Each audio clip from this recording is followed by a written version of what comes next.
आज हम जो है आगे जाएंगे। तो श्लोक क्रमांक 19। तो भगवद गीता पहला अध्याय और श्लोक क्रमांक 19। सघोषधात्र राष्ट्राणां हृदयानि व्यदारयत् नभश्च पृथ्वीं चैव तुमुलोऽभ्यनुदानयन्। इन विभिन्न शंखों की ध्वनि कोलाहलपूर्ण बन गई, जो आकाश तथा पृथ्वी को शब्दायमान करते भी धृतराष्ट्र के पुत्र के हृदय को विदीर्ण करने लगी। तो यहाँ पर जो ये शंख बजाने के बाद जो है इसका आवाज जो है क्या करने लगी, जो धातराष्ट्राणाम हृदयानि व्यदारयत्, मतलब जो धृतराष्ट्र के पुत्र थे उनके हृदयों को क्या करने लगी, व्यदारयत्, मतलब जो है वो विदीर्ण करने लगी। तो हम देखेंगे कि इसमें जो है कैसे ये अलग अलग प्रकार यहाँ पर हम चर्चा करेंगे, कैसे उनके हृदय को भय उत्पन्न हुआ। तो आप में से ऐसा कौन व्यक्ति जिनको आज तक भय नहीं हुआ किसी प्रकार का? ऐसा कोई है जो अभय है? कोई नहीं है ना? किसी न किसी प्रकार का भय हमारे जीवन में आया हुआ है। में भी अलग अलग प्रकार हो सकता है। कई लोग एक चीज से डरते हैं तो दूसरे लोग उससे नहीं डरते हैं। जैसे पानी से कुछ लोग डरते हैं, लेकिन कुछ लोग को अच्छा आनंद आता है पानी से। कोई आग से डरता है, किसी को आग से खेलने का इच्छा होता है, या फिर उनका जो है मजा आता है उनको। अलग अलग प्रकार के जो अलग अलग लोग होते हैं, उनके जीवन में किसी न किसी चीज से वो डरते हैं। तो हम देखेंगे कि आज कैसे जो है यहाँ पर संजय बतला रहे हैं कि कैसे पूर्व के 3 श्लोकों में वर्णित जो पांडव पक्ष के योद्धाएं थे, उन्होंने अलग अलग प्रकार के शंख बजाए, और शंख का आवाज इतना दिव्य था, इतना जोर से था कि उसके कारण जो धृतराष्ट्र के पुत्र हैं उनके हृदय जो है वो विदीर्ण हो गए, मतलब उनके हृदय में भय उत्पन्न हो गया। सिर्फ शंख ध्वनि से अभी युद्ध शुरू नहीं हुआ है। तो सोचिए कि जो व्यक्ति का हम बोलते हैं ना कि शुरुआती ऐसा है भयभीत करने वाला, तो आगे कैसे होगा? तो ऐसे यहाँ से हम जान सकते कैसे जो है एक साइन है कि इनका युद्ध में विजय होने वाला है। तो ये भी एक साइन है। तो ये अपराध क्यों होता है या फिर भय क्यों उत्पन्न होता है, हम देखेंगे।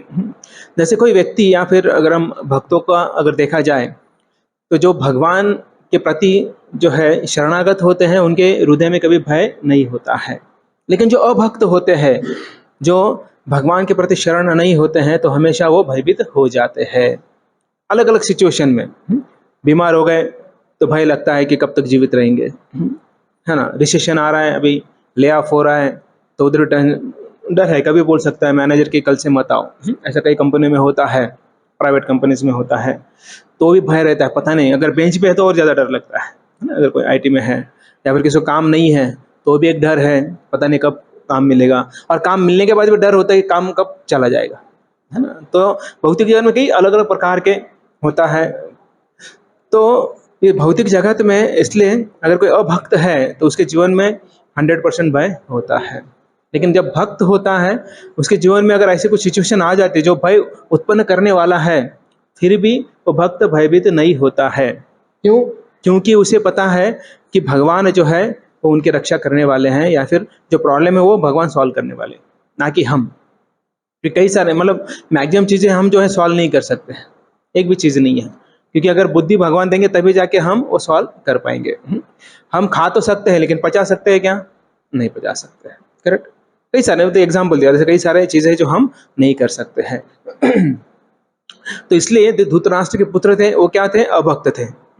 और दूसरा है उन्होंने भक्तों के प्रति अपराध किया था, इसके कारण उनके हृदय में भय उत्पन्न हुआ। तो भगवान गीता के 15वें अध्याय में बोलते हैं, सर्वस्य चाहम हृदय सन्निविष्टो मत्त स्मृत ज्ञानम अपहनम छ। तो भगवान ये भी बता रहे हैं कि हमको शाश्वती दे रहे, गारंटी दे रहे, हमको दिलासा दे रहे कि आप डरिए मत, मैं कहाँ हूँ? सबके हृदय में स्थित हूँ, और मैं क्या करता हूँ? मत्त स्मृतिम ज्ञानम अपहनम च। तो मैं क्या करता हूँ, लोगों को जो है उस रहकर मैं स्मृति मतलब रिमेम्बरेंस देता हूँ, ज्ञानम नॉलेज देता हूँ, अपोहनम मतलब मैं फॉरगेटफुलनेस देता हूँ।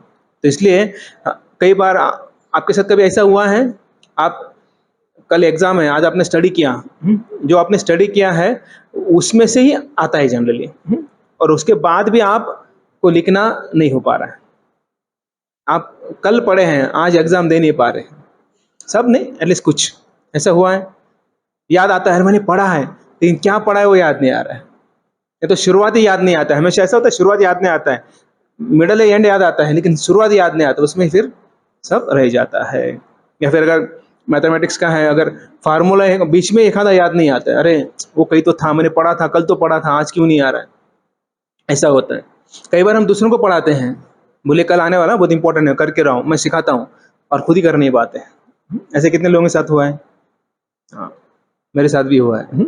मेरा जब ना मैकेनिक्स का पेपर था, तो पहले दिन मैंने समझा है, मेरे फ्रेंड को मैंने वो सब सॉल्व करके दिया, नेक्स्ट दिन वही सेम सम आया, लेकिन मैं सॉल्व नहीं कर पाया उसे। मतलब इतना ऐसा भी होता है, इसलिए भगवान यहाँ पर बता रहे हैं मत्ता स्मृतिम ज्ञानम अपहनम च। तो इसलिए do the best, live the rest. हमें अपना बेस्ट देना है। इसका मतलब ये नहीं कि भगवान सब देने वाले तो फिर पढ़ाई क्यों करना है या फिर काम क्यों करना है, ऐसा नहीं है। तो हमें अपना कर्तव्य करना है, लेकिन जितना हमें आवश्यक है उतना भगवान हमें देंगे। तो जो भक्त होते हैं वे सामने मृत्यु आने के बाद भी जो है वे भयभीत नहीं होते हैं, क्योंकि उन्हें पता है कि मृत्यु के बाद हम कहाँ जाने वाले हैं, ऐसे जगह पर जाने वाले हैं, वहां पर बिल्कुल दुख नहीं होगा। तो भक्तों का ये पूरा शाश्वती होता है। और भक्त जो है मृत्यु के समय या फिर पूरे जीवन में एक ही जो है वरदान मांगना चाहते हैं या मांगते हैं कि मृत्यु के समय मुझे भगवान का विस्मरण ना हो। तो ऐसा ही जो है आशीर्वाद मांगते हैं। बाकी कुछ भी स्मरण करें तो क्या होता है, हम वापस आ जाएंगे। तो भय क्यों उत्पन्न होता है? अभी हमने देखा कि भय हमारे जीवन में होता है, और ये भय जो है ऐसा कोई व्यक्ति नहीं कि उसके जीवन में भय नहीं है, लेकिन ऐसा क्या कारण है उसके कारण भय निर्माण होता है, भयभीत हो जाते हैं हम लोग? सडन चेंज, ओके, उसके कारण भय निर्माण होता है। Okay, sudden, correct, okay. और अज्ञान, ओके, अज्ञान। सडन चेंज मतलब आप गाड़ी से जा रहे हो, सडनली कोई सामने से आ जाता है ना, होता है कि नहीं ऐसा? आप ब्रेक मारेंगे नहीं तो एक्सीलरेटर बढ़ा देंगे, ऐसा हो जाता है और एक्सीडेंट हो जाता है। और फिर वो भय हमारे अंदर निर्माण, फिर वैसे ही भय जीवन भर रहता है। तो कई सारे, तो मैक्सिमम चीज़ जो है अगर देखा जाए एक यूनिक चीज़ है, हम शरीर से आसक्त होने के कारण हमारे अंदर भय निर्माण होता है। तो ये मेन कारण है।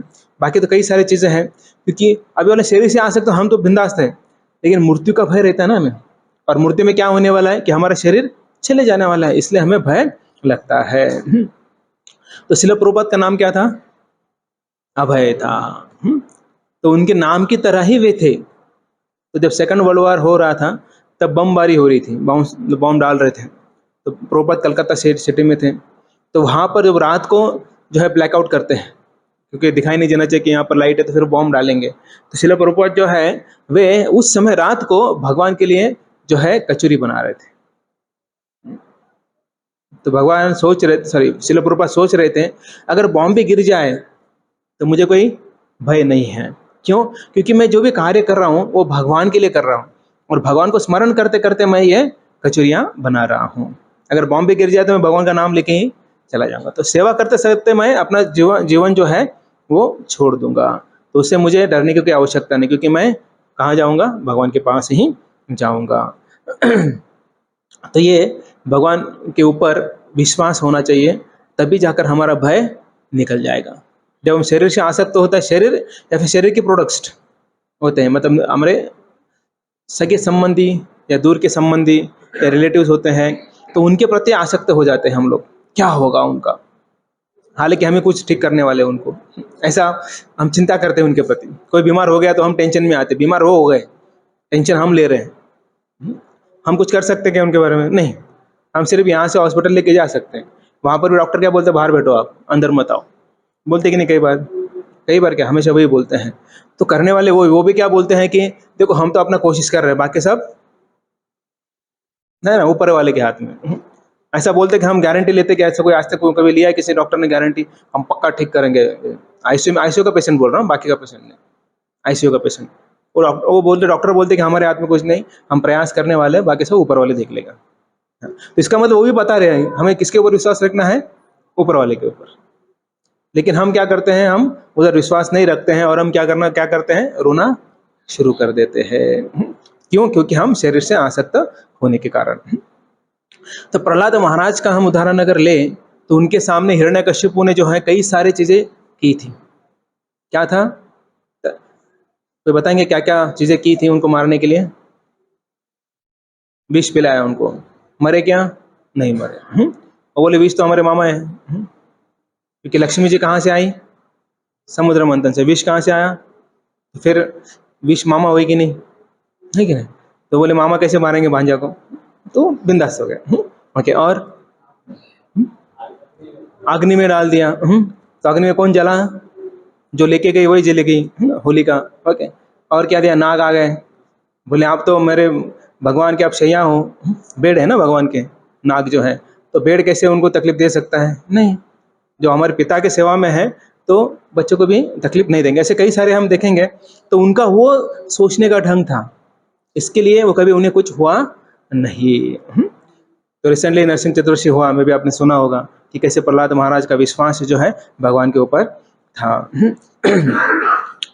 अम्बरीश महाराज का भी अगर हम देखा जाए, तो अम्बरीश महाराज भी जो है वे भगवान के शुद्ध भक्त थे, जैसे प्रहलाद महाराज थे। तो वे जब, उन्होंने कुछ गलती नहीं की थी, लेकिन दुर्वास मुनि जो है वो गुस्सा हो गए।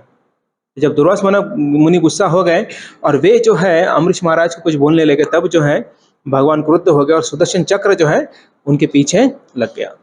हालांकि दुर्वास मुनि ने एक राक्षस को निर्माण किया था और उसे मारने के लिए फिर सुदर्शन आ गए। उनको मारने के बाद दुर्वास मुनि के पीछे भागे। दुर्वास मुनि इतना भागे, इतने भागे, 1 साल तक मैराथन चल रहा था, दौड़ रहे थे, सिर्फ दौड़ रहे थे। तो सभी ब्रह्मा जी के पास गए, विष्णु के पास गए, महेश के पास गए। तो भगवान जी के पास जाने के बाद बोले कि देखो मेरे हाथ में कुछ नहीं है, तुमने मेरे भक्तों का अपराध किया है तो मैं क्षमा नहीं कर सकता हूँ। तो बोले फिर क्या सोल्यूशन क्या है? बोले जिसके प्रति अपराध किया है उसके पास जाकर क्षमा मांगो, तभी जाकर ये सुदर्शन तुम्हारा पीछा छोड़ेगा, नहीं तो अन्यथा सुदर्शन छोड़ेगा नहीं। और दुर्वास मुनि क्यों भाग रहे थे? हालांकि सभी लोग दुर्वास मुनि से डरते थे, पता है आपको, लेकिन यहाँ पर दुर्वास मुनि डर गए थे, भय के कारण भाग रहे थे। ऐसे क्यों भागे? अगर डर नहीं होता तो दुर्वास मुनि नहीं भागते, बोले आने दो सुदर्शन को। लेकिन नहीं, वो तो भागते रहे, भागते रहे, भागते रहे। और कितना दिन? 1000 साल। सोचिए, इतना दिन जो है वो भागते रहे। तो फिर वापस आए और फिर उन्होंने क्षमा मांगा, तो अम्बरीश महाराज ने उन्हें क्षमा कर दिया। ऐसे कई सारे जो है उदाहरण है शास्त्रों में कि इतने बड़े बड़े व्यक्ति होने के बाद भी डर गए। तो ये, इसके साथ साथ हम देखते हैं कि एक भौतिक जगत भी एक भयंकर स्थान है जिसे प वर्ग कहा जाता है। तो प वर्ग का अर्थ है प, फ, ब, भ और म। तो इसे प वर्ग कहा जाता है। तो पहले देखेंगे प। प मतलब जो है परिश्रम या पराभव। ये दोनों चीजें इस भौतिक जगत में करना होता है। सबको परिश्रम करना होता है। ऐसा कोई है कि विदाउट परिश्रम उसे कुछ मिलता है? ऐसा कोई है यहाँ पर? तो कई भी लोग, कुछ लोग इतने आलसी होते हैं, बहुत आलसी होते हैं। तो एक आलसी का मैं आपको स्टोरी बताता हूँ। एक पति और पत्नी थे और पति जो है कुछ नहीं करता था, टाइम पे आता था, खाता था। तो ऐसे ही धूप का सीजन था, समर सीजन था।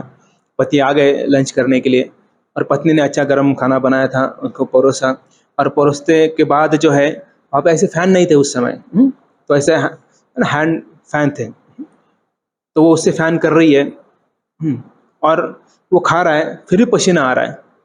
तो पत्नी बोली कि हाँ जी, तो मैंने तो कुकिंग किया इतने गर्मी में और आपको परोसा, आपको फैन पंखा भी कर रही हूँ, लेकिन आपको पसीना क्यों आ रहा है? आपने कुछ मेहनत नहीं किया, फिर भी पसीना क्यों आ रहा है? तो पति बोलता है तो चबा कौन, तेरा बाप है? और चबा तो रहा हूं ना मैं। तो इतना आलसी होते कई लोग, कुछ भी परिश्रम करना नहीं चाहते हैं। तो ये क्या बताना चाह रहा है यहाँ पर कि मैं परिश्रम कर रहा हूँ ना चबाने का, ठीक है ना? तो ऐसे भी इसका मतलब क्या है, परिश्रम सबको करना होता है। और परिश्रम करने के बाद जो है क्या आता है? फ, फेन मतलब जो है फेस आता है। तो घोड़े हम देखते हैं, घोड़े से फे, या फिर बैल देखते हैं, घोड़े देखते हैं तो बहुत परिश्रम करवाते हैं उनसे। जैसे बैल, अब आप किसान होंगे तो खेतों में बैलों को जो काम पे लगाया जाता है, गधों को भी काम पे लगाया जाता है, घोड़ों को काम पे लगाया जाता है। तो वैसे जितने भी प्राणी जब काम पे लगते हैं तो उनके मुख से फेस आता है। तो भौतिक जगत में हर एक व्यक्ति जो है मुख में फेन या फेस आने तक काम करता है। मे बी एक्चुअल में नहीं आता होगा लेकिन थका देते हैं, है ना। कई बार ऐसे हुआ है कि शाम को आपको 6:30 बजे आपको अभी लॉग आउट का टाइम हुआ है, तब टिकट आ गया। होता है ऐसा कभी? टिकट आ गया मतलब मैनेजर ने काम दिया, अरे अभी तो लॉग आउट करने का प्लान था और अभी तुरंत काम आ गया। तो ऐसा भी जो है, इसका मतलब हम बहुत हमें थकाया जाता है।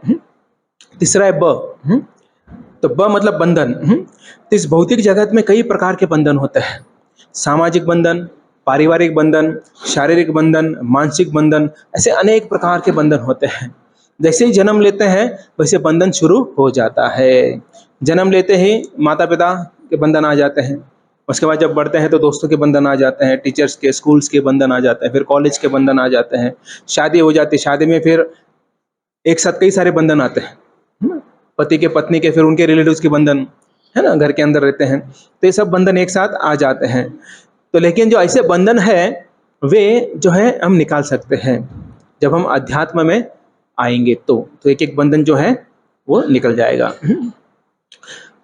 चौथा है ब, भ मतलब पहले ब देखा उसका बंधन, अभी भ जो है भय। तो इस भौतिक जगत में हर कोई व्यक्ति या हर समय जो है भय से बना हुआ है। देखिए कब कब भय होता है हमें सबको, जैसे सोकर उठते हैं भय होता है। क्या भय होता है? अगर थोड़ा लेट हो गया आप, अगर 7 बजे आपको, है ना, कैब पकड़नी है, आप उठे 6:30 बजे, तो क्या होता है, अरे आधा घंटा बचा है, फिर हम पूरा दौड़ते हैं बहुत सारा, क्योंकि अगर वो कैब निकल गया तो। या स्कूल, बच्चों को भय रहता है क्या? बच्चों को रहता है, माता पिता को रहता है? माता पिता को भय रहता है। बच्चे तो सोते रहते हैं, तो माता पिता को भय रहता है अगर क्या स्कूल बस चलेगी तो आपको छोड़ना पड़ेगा, तब काम नाम छोड़ के, इसलिए उनको उठाते रहते हैं। तो इससे कई सारे हम देखते हैं, स्नान करते वक्त, उसके बाद जो है भोजन करते समय, व्यापार करते समय, पति को पत्नी से भय होता है, पत्नी को पति से भय होता है ना। फिर जो पड़ोस में होते हैं, आस पड़ोस से भय होता है, इसलिए फिर क्या करते हैं, सिक्योरिटी लगाते हैं, है ना। सोसाइटी में भय होता है तो सिक्योरिटी क्यों लगाते हैं? भय के कारण। कैमरास क्यों लगाते हैं? भय के कारण, बराबर है ना। तो ऐसे जो है भय के कारण जो है ये सब चीजें होता है। तो मृत्यु का भय वो तो सबके लिए है। तो पांचवा जो है मृत्यु। तो ये भौतिक जगत में ऐसा कोई व्यक्ति नहीं है जिसे मृत्यु नहीं आता है। ऐसा कोई है कि हम अमर है? ऐसा कोई नहीं है ना यहाँ पर अमर है, हाँ। तो सबको जो है मृत्यु होता है। और मृत्यु के समय भी भय कैसा होता है कि पता नहीं अगला जन्म कैसे मिलेगा। जो हमने कर्म किए हैं उसके अनुसार हमें अगला जन्म प्राप्त होता है। तो इसलिए बहुत महत्वपूर्ण है कि हमें व्यवहार कैसे करना चाहिए, अभुक्त के साथ, भक्तों के साथ कैसे व्यवहार करना चाहिए।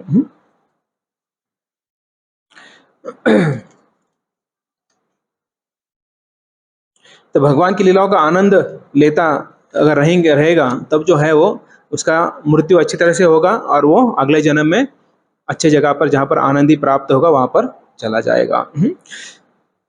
तो ये स्वयं पांडव और भगवान कृष्ण में उनका विश्वास था, किनका? पांडवों का। इसके कारण वे कभी डरे नहीं, उनके अंदर कोई भय निर्माण नहीं हुआ, क्योंकि सभी लोग एकदम शांत थे, नॉर्मल थे, कोई भय नहीं था। लेकिन हम यहाँ पर देख सकते हैं संजय कैसे बोलता है कि ये जो भय जो है वो सिर्फ कौरवों के ही लोगों के अंदर था। तो अभी 20वां श्लोक जो है यहाँ पर जो है, यहाँ पर अर्जुन जो है धनुष उठाता है। अथ व्यवस्थितान् दृष्ट्वा धातराष्ट्राकपिध्वजः प्रवृत्ते शस्त्र संपाते धनुरुद्यम्य पांडवः ऋषिकेशं तदा वाक्यम् इद महामहीपते। उस समय हनुमान से अंकित ध्वजा लगे हुए, कपिध्वज, रथ पर पांडुपुत्र अर्जुन अपना धनुष्य उठाकर तीर चलाने के लिए उद्यत हुए। हे राजन, धृतराष्ट्र के पुत्रों को व्यू में खड़ा देखकर अर्जुन ने श्री कृष्ण से ये वचन कहे। अभी देखिए यहाँ पर जो है हम देख सकते कैसे अर्जुन जो है वे तैयार थे, किनको देखकर? धृतराष्ट्र के पुत्रों को देखकर लड़ाई करने के लिए तैयार थे। तो हम देखते हैं कि अरे ऐसे कैसे हुआ, हमने तो सुना है कि अर्जुन ने धनुष रख दिया था, तो भी हम चर्चा करेंगे। लेकिन यहाँ पर जो है वे प्रवृत्त शस्त्र संपाते, मतलब प्रवृत्त हो गए शस्त्र लेकर लड़ाई करने के लिए। तो यहाँ पर जो है अर्जुन कपिध्वज, अर्जुन को कपिध्वज कहा गया है, जिसका अर्थ है कि अर्जुन की ध्वजा में हनुमान जी निवास करते हैं। तो हनुमान जी के पूर्व काल में हम देखते हैं कि राम और रावण का युद्ध हुआ था। तो वहाँ पर हम देखते हैं कि जो हनुमान जो है उन्होंने जो है बहुत मदद की थी। तो रामायण में अगर देखा जाए तो ये जो पुल था, पुल बनाने में ज़्यादातर किसने मदद किया था? हनुमान जी ने मदद किया था।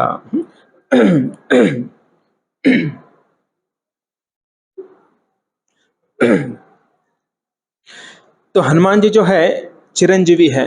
टोटल 7 प्रकार के चिरंजीवी है, 7 पुरुष जो है वो चिरंजीवी है। तो पहले है अश्वत्थामा, दूसरे हैं बलि महाराज, तीसरे हैं व्यासदेव, चौथे हैं हनुमान जी, पांचवें हैं विभीषण, छठवें हैं कृपाचार्य और सातवें हैं परशुराम जी। ऐसे 7 चिरंजीवी है जो अभी भी इस भौतिक जगत पर विराजमान है। तो हनुमान जी जो है वे जो है रामचंद्र जब जा रहे थे साकेत धाम पे, तब हनुमान जी को यहीं पर छोड़ के जा रहे थे और उनको बोले कि आप जो है यहीं पर रुकना है।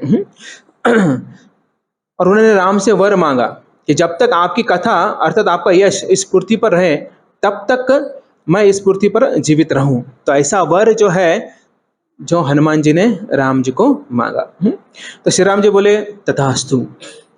अगर देखा जाए श्री राम जी की जो कीर्ति है कभी मिटने वाले नहीं है और उनका यश भी कभी कम होने वाला नहीं है। इसका मतलब हनुमान जी जो है वो हमेशा जीवित रहेंगे, क्योंकि भगवान का यश कभी खत्म नहीं होता है, भगवान की कीर्ति कभी नष्ट नहीं होती है, इसलिए हनुमान जी भी हमेशा जीवित रहेंगे। तो हनुमान जी का पास टाइम आपको पता ही है ना, कि एक बार जो है हनुमान जी नहीं, भीमसेन जो है वो उत्तर दिशा के और निकले थे। ये स्टोरी सबको पता है? कितने लोग? अच्छा, सबको पता है। ओके, तो फिर आगे जाते हैं, है ना। इसमें पता है कि कैसे जो हनुमान जी को वो जो छोटे वानर के रूप में वहाँ पर हनुमान जी आ गए थे और भीम का जो अहंकार था वो उसे हनुमान जी को तोड़ना था। तो इसलिए आगे, और जनरल ऐसा ये होता है कि हमें किसी को लांघना नहीं चाहिए, किसी के शरीर को लांघना नहीं चाहिए, इसलिए हनुमान जी को रिक्वेस्ट किए पहले कि वानर आप अपना पूंछ बाहर निकालो। तो फिर अहंकार से बोलने लगे, ये समझता नहीं क्या, तुम थोड़ा बहुत पूंछ जो है साइड में करो, मुझे जाना है। तो वानर के रूप में हनुमान जी बोले कि देखो मैं तो बहुत वृद्ध हो गया हूँ, तो मुझे इतनी शक्ति नहीं है मेरे पास कि मैं अपने पूंछ उठाकर साइड में रख सकूं। तो कृपया करके आइए महाशय, आप ही मेरी पूंछ उठाकर रख दीजिए। तो फिर क्या हुआ? हनुमान जी उठा पाए? हनुमान जी की पूंछ भीमसेन उठा पाए? नहीं उठा पाए। तो फिर उन्होंने क्षमा मांगी और उन्हें समझ में आया कि कैसे जो है साधारण वानर नहीं है। तो तब जो है वानर हनुमान जी में रूपांतरित हो गए। और तब ये सब होने के बाद फिर हनुमान जी को रिक्वेस्ट करते कि आप हमें मदद करें।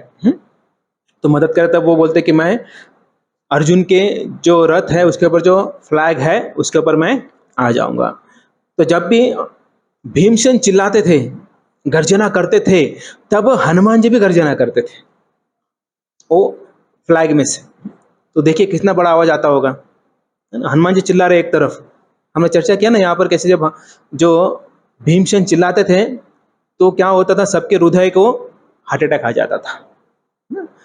तो सोचे भी उसके साथ कौन दे रहे हैं? हनुमान जी भी साथ दे रहे हैं।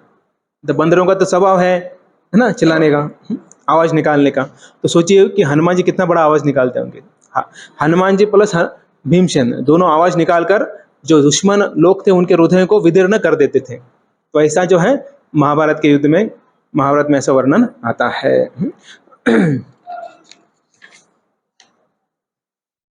तो हनुमान जी के बारे में थोड़ा बताएंगे। हनुमान जी तो आपको जन्म पता है उनका कैसे हुआ, है ना? उनके पिता का नाम क्या है? केसर। और उनके माता के नाम अंजनी। तो आपको पता है मतलब। तो उसके बाद जब वे थोड़े बड़े हो गए, उनके कई सारे बाल लीलाएं, नटखट लीलाएं थी उनके बचपन में, तो उसमें नहीं जाएंगे हम। जब थोड़ा बड़े हो गए तो स्कूल जाने का समय हो गया, है ना? जैसे बच्चों को स्कूल में डालते हैं, तो अभी सोचने लगे माता पिता भी इसे कहाँ कौन सी स्कूल में डाला जाए, क्योंकि अभी इतना नटखट है, इतना शार्प है, तो उसे ऐसे अच्छे स्कूल में सिखाया जहाँ पर टीचर अच्छे होंगे। लेकिन अगर स्टूडेंट बहुत ब्रिलियंट है और टीचर ही थोड़ा सा, है ना, ठीक नहीं है, तो फिर वो एजुकेशन अच्छी तरह से नहीं ले पाएंगे। तो इसलिए जो सूर्य देव है उनको रिक्वेस्ट किया गया कि आप जो है हनुमान को क्या करें, शिक्षा प्रदान करें। तो सूर्यदेव बोले ठीक है, लेकिन मैं एक जगह बैठकर नहीं दे सकता हूँ।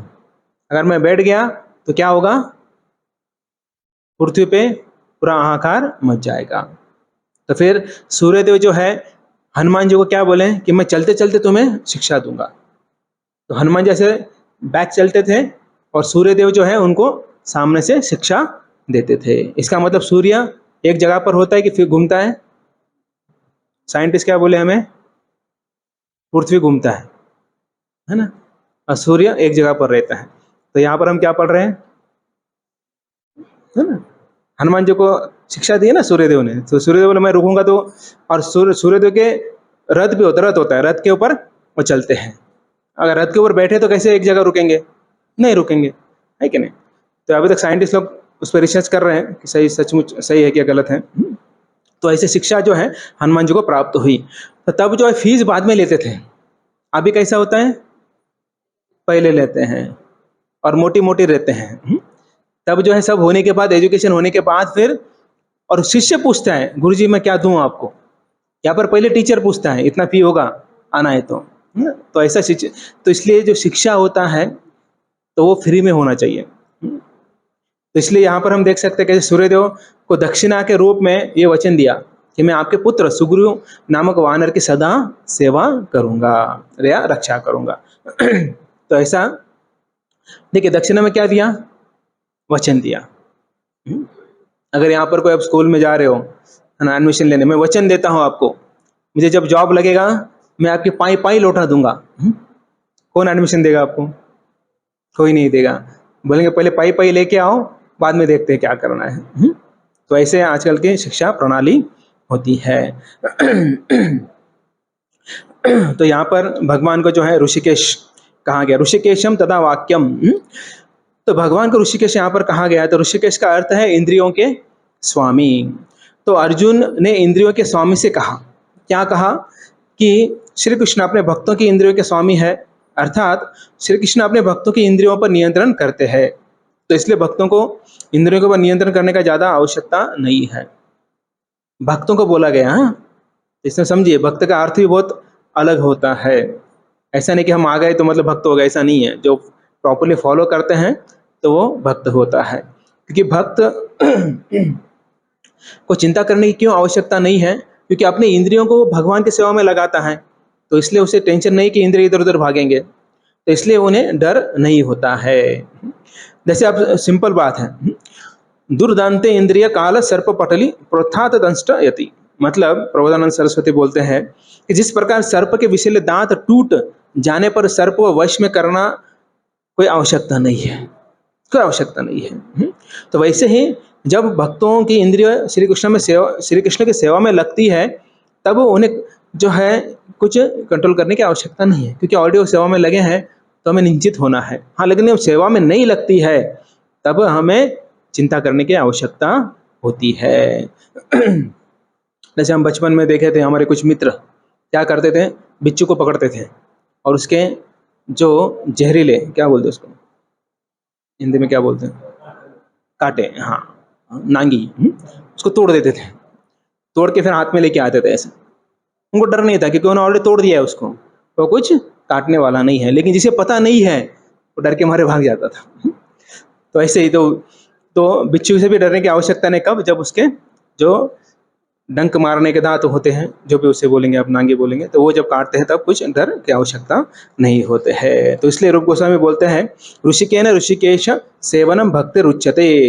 तो भक्ति कब होती है? जब हम हमारे इंद्रियों को ऋषिकेश के सेवा में लगाते हैं, जो इंद्रियों के स्वामी है। तो यह भक्ति बहुत ही अत्यंत सरल है। अगर कोई सरल देखना चाहता है तो कैसे अपने इंद्रियों को कहाँ लगाना है? भगवान की सेवा में लगाना है। तो भक्ति बहुत आसान होती है। लेकिन जब इंद्रियों को जब हमारे सेवा में लगाने का प्रयास करते हैं तो वही भक्ति जो है वो हिमालय के समान जो है पर्वत लगने लगती है। या फिर हमारे सिर पे एक क्विंटल तो नहीं होता आजकल, 50 किलो का बोरा रख दिया है सर पर, कितना भारी होता है, हम चल नहीं पाएंगे, उड़ भी नहीं पाएंगे पहली बात तो, लेकिन अभी फिलहाल तो ऐसा हो जाता है। तो इसलिए जब हम हरे कृष्ण महामंत्र का कीर्तन करते हैं, जप करते हैं, तो प्रार्थना करते हैं भगवान को कि ये भगवान की अलादीनी शक्ति है, राधा रानी कृपया मेरे इंद्रियों को आपके सेवा में लगाए। इसलिए सेवा इंचार्ज कौन है? श्रीमती राधा रानी है। तो इसलिए जब हम जप करते हैं तब हम सेवा मांगते हैं। जब सेवा का मौका आता है तो हमें छोड़ना नहीं चाहिए। तो भगवान की सेवा जो है हम 5 रसों में कर सकते हैं। 5 टाइप्स जो होते हैं भक्ति के अंग होते हैं वो कर सकते हैं। तो पहला है शांत रस, दूसरा है दास्य रस, तीसरा है साक्य रस, चौथा है वात्सल्य रस और 5वां है माधुर्य रस। ऐसे 5 रसों में जो है हम भगवान की भक्ति कर सकते हैं। तो इस प्रकार से हम सेवा कर सकते हैं। इसमें देख सकते हैं कैसे जो है sign of victory of the Pandavas. तो ये जो है 9 चीजें हम देख सकते हैं कैसे जो पांडवास जो है उनकी विजय होगी, जो है हम इससे देख सकते हैं कि भगवान कृष्ण जो है और पर्सनली उपस्थित थे। तो जहाँ पर भगवान उपस्थित हैं वहाँ पे जो है विजय आवश्यक या फिर जो है श्योर है। इसके साथ साथ लक्ष्मी, गॉडेज ऑफ फॉर्चून जो है, जो भाग्य लक्ष्मी है, तो जहाँ पर भगवान है वहाँ पर उनकी पत्नी है। तो नारायण है मतलब लक्ष्मी है, लक्ष्मी जो है भाग्य लक्ष्मी है ना, तो वहाँ पर है। और जो वहाँ जहाँ पर लड़ाई हो रही है तो वो कौन सा जगह था? कुरुक्षेत्र था। और कुरुक्षेत्र जो है एक होली प्लेस, एक धार्मिक क्षेत्र था। इसके कारण जो है जब धार्मिक क्षेत्र पे जो किसका इफेक्ट ज़्यादा होगा? जो धार्मिक लोग हैं उनका, और जो अधार्मिक लोग हैं उनका क्या होगा? नाश हो जाएगा। चौथा जो है हनुमान जी जो है अर्जुन के जो फ्लैग था उनके ऊपर थे। इसके कारण क्योंकि जो हनुमान जी ने कहाँ मदद किया था? राम जी को मदद किया था विजय प्राप्त करने के लिए। इसलिए ये भी एक साइन है कि हनुमान जी होने के कारण विजय पक्का है। उसके बाद जो विष्णु के जो सिंबल है जैसे शंख है वो भी वो उधर उपस्थित था। छठवां है कि जो दिव्य जो शंख थे कृष्ण के, अर्जुन के और बाकी लोगों के, तो वो वहाँ पर उपस्थित थे। उसके साथ साथ जो है हमने देखा कि जो भीष्म थे उनके जो शंख थे उसको पैसिफाई जो है दुर्योधन ने किया था। हालांकि दुर्योधन जो है भीष्म जी को बोल रहे थे कि आप लड़ाई, और उनके ऊपर विश्वास था कि लड़ाई जीतेंगे, लेकिन भीष्म जो खुद जो है वे पांडवों के तरफ थे। तो ये भी एक साइन है। तो अर्जुन को जो रथ दिया था वो अग्निदेव ने दिया था। और साथ में लास्ट में जो है हमने देखा कि सैटरडिंग जो है जो हृदय है, हृदय विदारत जो कौरव है उनके हृदय जो है वो ऑलरेडी क्या हो रहे थे? उसमें भय उत्पन्न हो गया था। तो ऐसे जो है ये यहाँ पे हम देख सकते कैसे इनका पांडवों का विजय के अलग अलग प्रकार के लक्षण हम देख सकते हैं। तो अभी 21 और 22 श्लोक क्रमांक हम देखेंगे। अर्जुन ने कहा है अच्युत कृपा करके मेरा रथ दोनों सेनाओं के बीच में ले चले, जिससे मैं यहाँ उपस्थित युद्ध की अभिलाषा रखने वालों को और शस्त्रों की इस महान परीक्षा में जिनसे मुझे संघर्ष करना है उन्हें देख सकूं। तो देखिए अभी तक जो है अर्जुन ठीक ठाक था, उसे इच्छा थी लड़ाई करने की, लेकिन अभी जो है अर्जुन की इच्छा होती है, वो बोलता है कि मुझे कहाँ लेके चले, कि मुझे देखना है कि दोनों तरफ कौन कौन है, हमारे तरफ कौन है और कौरवों की तरफ कौन है। तो इसलिए अभी अर्जुन कृष्ण को जो है वहाँ पर आज्ञा कर रहे हैं। तो यहाँ पर जो है रतम स्थापयम में अच्युतः, तो कृष्ण को यहाँ पर अच्युत कहा गया है। तो अच्युत का मतलब क्या है?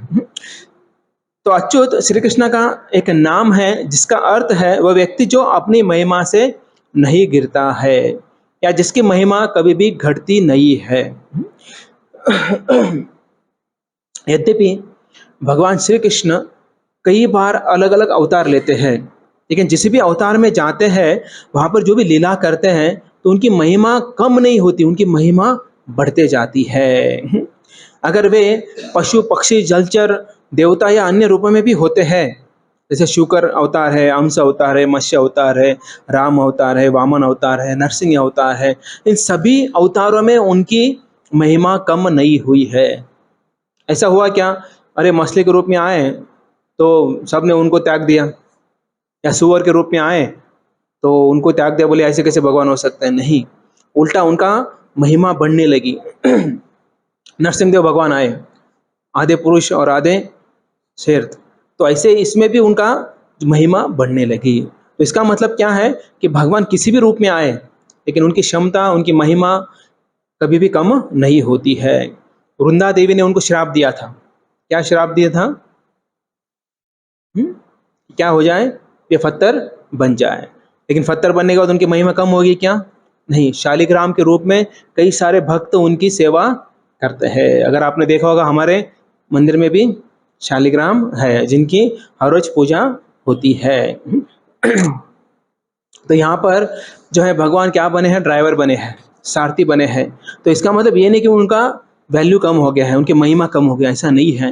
हालांकि वो ड्राइवर बनता है तो उसका वैल्यू कम हो जाता है, लेकिन यहाँ पर भगवान ड्राइवर बनने के बाद भी उनकी महिमा कम नहीं हुई, इसलिए उनको पार्थ सारथी ऐसा एक नाम है। जो पार्थ है उनके सारथी। तो इसका मतलब, और एक बार तो भगवान जो रन छोड़ के भागते हैं, जो रन छोड़ के चले जाते हैं, तो कौन भगोड़ा बोला कि आज तक उनको नहीं बोला है, तो उनको रन छोड़ रहा है बोलते हैं, देखिए, है ना। तो इसका मतलब क्या है कि अच्युत उन्हें कहा जाता है क्योंकि उनकी महिमा कभी भी कम नहीं होती है। तो भौतिक जगत में अच्युत लोग जो है ऐसा कोई होता नहीं है। क्यों नहीं होता है? क्योंकि किसी को भी एक पोस्ट या पद मिल जाता है तो कुछ सालों बाद उसको उस पद को छोड़ना होता है, मतलब उस पद से च्युत हो गए, ऐसा कहा जाता है। इसलिए हम देख सकते हैं कि यहाँ पर भौतिक जगत में किसी का भी पद परमानेंट नहीं होता है।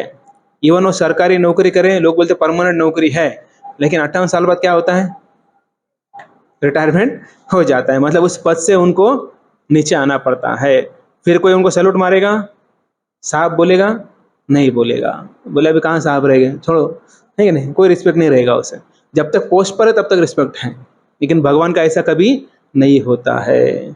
भगवान सारथी बने रहो या भगवान भगवान रहो या फिर किसी अलग अवतार में वे आए जाए, फिर भी उनकी महिमा या उनका रिस्पेक्ट कम नहीं होता है।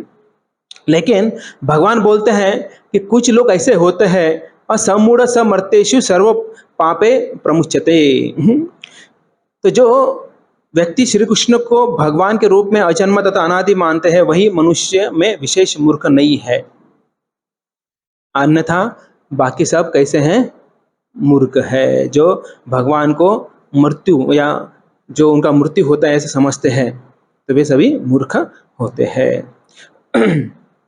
और भगवान को कैसे समझते हैं, हम कैसे समझ सकते हैं? तो प्रभुपाद बताते हैं, जो व्यक्ति समस्त पापों से मुक्त हो चुका है तो इस बात को आसानी से समझ सकता है कि भगवान श्री कृष्ण के समान कोई नहीं था, पहले भी नहीं था, अभी भी नहीं है और आगे जाकर होगा नहीं है। तो ऐसे जो है कौन समझ सकता है? जो पापों से मुक्त है। तो यहाँ पर आगे हम देखते हैं कि श्री कृष्ण ने सारथी बनने के बाद भी युद्ध में कई प्रकार से जो है अर्जुन की सहायता की थी।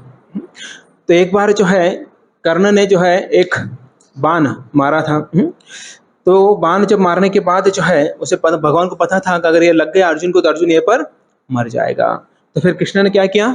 रथ को नीचे दबा दिया और इसके कारण वो बाण जो है अर्जुन के मुकुट को लग गया। तो देखिए, तो ऐसे कई बार जो है देख सकते कि भगवान ने कैसे जो है अर्जुन की रक्षा की है। तो लास्ट में भी जब युद्ध हो गया तो अर्जुन बोल रहे थे आप पहले उतरिए और कृष्ण बोल रहे थे कि तुम पहले उतरो। तो फिर बहुत रिक्वेस्ट करने के बाद अर्जुन नीचे उतरे। जैसे ही नीचे उतरे तो क्या हुआ, रथ का ब्लास्ट हो गया। मतलब जब तक कृष्ण थे तब तक किसी भी अस्त्र या शस्त्र का उस रथ के ऊपर प्रभाव नहीं हुआ, क्योंकि वहां पर भगवान कृष्ण थे। तो इसलिए हम देख सकते कैसे भगवान जो है, उन्होंने छोटा भी रोल क्यों ना किया हो, लेकिन उनकी महिमा कभी कम नहीं हुई। श्रील प्रभुपाद यहाँ पर समझा रहे कि अर्जुन श्री कृष्ण के शुद्ध भक्त है, तो सच्चा सेवक। तो सेवक जो है 3 प्रकार के सेवक होते हैं। तो पहला जो होता है, जिसे बोलने के बाद भी वो नहीं करता है, उसे कौन सा सेवक बोलते हैं? जिसे बोलने के बाद भी काम नहीं, वो कार्य नहीं करता है, उसे थर्ड क्लास सेवक बोलते हैं। सेकंड जो होता है, जो बोला वो करता है, सांकाम्या, जितना बोलता है उतना ही करता है, ज्यादा नहीं करेगा। बोले इतना ही बोला है, उतना ही करेगा। बोले यहाँ से, हाँ जो भी है XYZ जो भी बोला है उतना ही करेगा। जो फर्स्ट क्लास जो सेवक होता है, वो जो है वो अपने स्वामी का मूड जो है वो तुरंत उसे पता चलता है और उसके अनुसार वो कार्य करता है। तो फर्स्ट टाइम उसे बताने की आवश्यकता है, सेकंड टाइम उसे बताने की आवश्यकता नहीं होती है। उसे पता है लास्ट टाइम हमें बताया था ये करना है, उतना वो पक्का करेगा, और अगर जरूरत है तो उससे भी ज़्यादा करेगा। तो फर्स्ट क्लास सर्वेंट कौन है? एग्जाम्पल आपके मन में आता है, कौन व्यक्ति है जो फर्स्ट क्लास सर्वेंट है? हनुमान जी। हनुमान जी को बोला गया था, क्या बोला गया था? सीता माता को ढूंढ के लेके आओ। तो सीता माता ने क्या किया, सॉरी हनुमान जी ने क्या किया, सीता माता को ढूंढ लिया और उसके बाद क्या चुपचाप आ गए वापस? नहीं, क्या किया, उन्होंने आग लगा दी उधर। क्यों लगाया? क्योंकि उनको पता चलना चाहिए तुमने किसने पंगा लिया है। रावण को पता चलना चाहिए कि आपने पंगा लेकर अच्छा नहीं किया है। अगर उनका सेवक, एक छोटा तुच्छ सेवक अगर ऐसा कर सकता है, तो मालिक कितना तुम्हारा नुकसान कर सकता है। तो ये समझाने के लिए रावण को उन्होंने ऐसा किया था। तो इसलिए जब हमें बताया जाता है, कुछ सेवा बताई जाती है, तो वो हाँ मन से कुछ नहीं करना है, पूछ के करना है। अगर पता नहीं है तो हाँ बोले हनुमान जी ने किया था ना वैसा हम भी करेंगे, तो आग लगने के बाद तो फिर मिटाना मुश्किल हो जाएगा। इसलिए आग लगाने की वो सेवा नहीं करनी है हमें। हमें ये सेवा करने की जैसे उसमें भक्तों का लाभ हो, उसमें हमें भी टेंशन ना हो, हमें भी मनस्ताप ना हो, या दूसरों को भी हमारे वजह से तकलीफ ना हो, तो ऐसी सेवा हमें करनी है। तो उसे फर्स्ट क्लास सर्वेंट बोलते हैं। जैसे फॉर एग्जाम्पल अगर आप आपको केक बनाने की सेवा दी, तो उसमें कई सारे प्रकार होता है। बोले केक तो बनाने को बोला है, डाल दिया, निकाल दिया, कुछ तो आइस लगा दिया, हो गया। करेक्ट। पहला पहला तो थर्ड क्लास क्या करेगा, केक बनाने का बोला है वो बनाएगा नहीं, बोले नहीं आता मुझे, ऐसा मतलब उसका एटीट्यूड ही अच्छा नहीं है। सेकंड वाला क्या बोला, कैसे तो बनाकर बोला है ना, कैसे तो बना के दे देंगे। लेकिन जो फर्स्ट क्लास रहेगा वो क्या करेगा, वो केक बनाएगा, उसके ऊपर बहुत अच्छा आइसिंग करेगा, उसका डेकोरेशन करेगा, उसके ऊपर अलग अलग प्रकार का एकदम बेस्ट अपना 100% देगा और उसे लेके आएगा। तो ऐसे ही हम देखते हैं first class, second class, third class. तो सेवक, सच्चा सेवक वही होता है जो है, जो बोला जाता है उसको बहुत अच्छी तरह से करने का प्रयास करता है। तो किंग कर, ये संस्कृत शब्द आता है, तो किम करूं। तो जो सच्चा सेवक होता है वो हमेशा जो है वो अपने गुरु को पूछता है कि क्या करूं, मैं क्या करूं। हमेशा आता है, मन से कुछ कार्य नहीं करता है। एक सेवा खत्म हो गया तुरंत पूछेगा अभी क्या, नेक्स्ट नेक्स्ट, तो ऐसा पूछते रहता है। तो ऐसे हमेशा हमें पूछना चाहिए। एक हमारा सेवा हो गया, कार्य हो गया, तुरंत हमें पूछना चाहिए। ऐसा नहीं भी हो गया चलो जब तक नहीं आता तब तक बैठे रहेंगे। ऐसा कौन करता है? सांख्या में थर्ड क्लास वाला। थर्ड क्लास वाला तो और ज्यादा वो करेगा नहीं, तो सांख्या में वही काम करता है।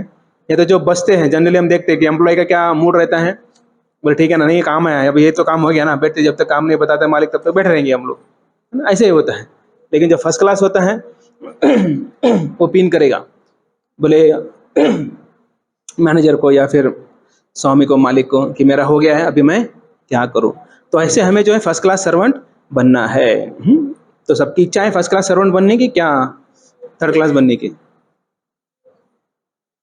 अभी क्या है, थर्ड क्लास है कि सेकंड क्लास है कि फर्स्ट क्लास है? फर्स्ट क्लास है अभी आप, ओके, अच्छी बात है। अच्छा, आवाज नहीं आ रहा है, सोच रहे अभी क्या बोले। है ना? क्या फोर्थ क्लास, उसके आगे भी होते हैं, fourth class, fifth class, six class भी होते हैं। हाँ, उसका मतलब जो करते नहीं है लेकिन भाग भी जाते हैं, उसके बाद फिर है ना, करते नहीं है लेकिन दूसरे को करने नहीं देते, किसी और को बोला है, है ना, आप तो नहीं कर रहे हो लेकिन जो कर रहा है उसको भी बीच में तकलीफ दोगे। अच्छा, फिफ्थ क्लास, सिक्स क्लास जो है फिर और ज़्यादा, और मतलब है ना, कई सारे होते हैं दुश्मन लोग होते हैं ना, कई करते हैं, तो उनको दुश्मन जैसे व्यवहार करते हैं। तो ऐसे कई सारे प्रकार है सेवकों के। तो हमें क्या बनना है? फर्स्ट क्लास सेवक बनना है। फिलहाल अभी हम नहीं है, क्योंकि हम अपना क्या करते हैं, मन का सुनते हैं। तो मन का सुनने के कारण हम स्वामी का नहीं सुनते हैं या गुरु का नहीं सुनते हैं, इसके कारण फर्स्ट क्लास नहीं बन पा रहे हैं। अगर फर्स्ट क्लास बनना है तो हमें हमारा मन को साइड में रखना है, और हमें जो है हमेशा अपने सीनियर वरिष्ठ गुरु का सुनना चाहिए, तभी जाकर हम अच्छी तरह से हमारे इंद्रियों को भगवान के सेवा में लगा पाएंगे। अन्यथा फिर हम, अगर हम सुनेंगे नहीं, अपने मन का करेंगे, तो अपनी इंद्रियों को भगवान से दूर लेके जाएंगे और भय उत्पन्न करेंगे हमारे जीवन में, और दुख भी हम उत्पन्न करेंगे। ठीक है, तो यहाँ पर हम विराम देते हैं।